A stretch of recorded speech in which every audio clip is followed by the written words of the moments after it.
कि जब देवताओं का बल क्षीण हो गया, बृहस्पति जी ने कहा कि तुम सब छोड़ दो स्वर्ग। इस बार बृहस्पति जी ने डांट लगा करके कहा कि तुम लोग नहीं सुधरोगे। भैया ये बात गुरु जी कह रहे हैं अपने शिष्य देवताओं से कि तुम लोग नहीं सुधरोगे। क्यों कहा ये बात? इसीलिए कि फिर उनको सत्ता मिली, जब अमृत पान कर लिए तो बलशाली हो गए। अब बलशाली हो गए तो मद आने लग गया, तो फिर वही आदत, भैया आराम से 9 बजे सो करके उठना, फिर भजन नहीं करना। अब जब भजन नहीं होगा भैया, 8 बजे 9 बजे सो करके उठेंगे तो फिर एक्सरसाइज भी नहीं होगा, तो एक्सरसाइज नहीं होगा तो शरीर शुद्ध नहीं होगा, स्वस्थ नहीं होगा। भजन नहीं होगा तो मन शुद्ध नहीं होगा, और जब मन भी शुद्ध नहीं हो रहा, शरीर भी शुद्ध नहीं हो रहे, तो मन में विकार आएंगे, मन में कुविचार आएंगे। अब मन में विचार आए, मन में कुविचार आए तो इन सब के आने पर और हमारी शक्तियां क्षीण हो जाएंगी। ये हाल देवताओं का हुआ। अच्छा, ये जो कथा सुनाई जा रही है ना भैया, ये केवल सुनने के लिए नहीं है, शिक्षा लेने के लिए भी है कि अगर देवता भी ये गलती करते हैं तो भगवान उनको भी नहीं छोड़ते। प्रकृति का नियम है ये। देवता भी रोज 8 बजे सो करके उठ रहे हैं, भजन नहीं कर रहे हैं।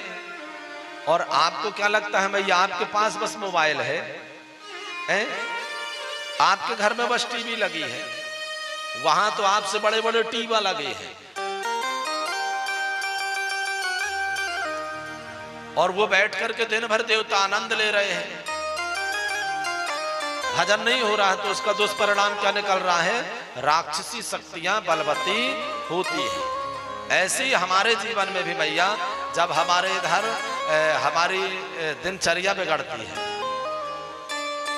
जब हम परमात्मा से दूर होते जाते हैं, धर्म से दूर होते जाते हैं, तो हमारे अंदर जो कुविचार है वो बढ़ते हैं, दैत्य शक्तियां बढ़ती हैं, ब्रह्म बल क्षीण होता है।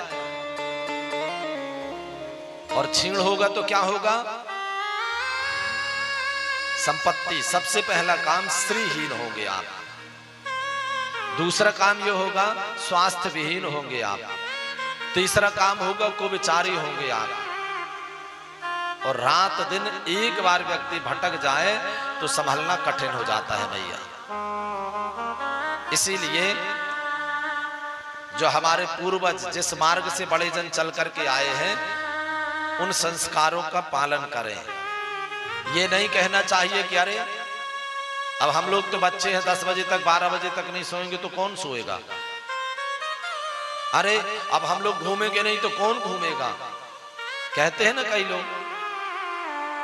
और ऐसे ही लोग भैया मार्ग से भटक जाते हैं। देवताओं को देखिए, देवता नहीं बचे।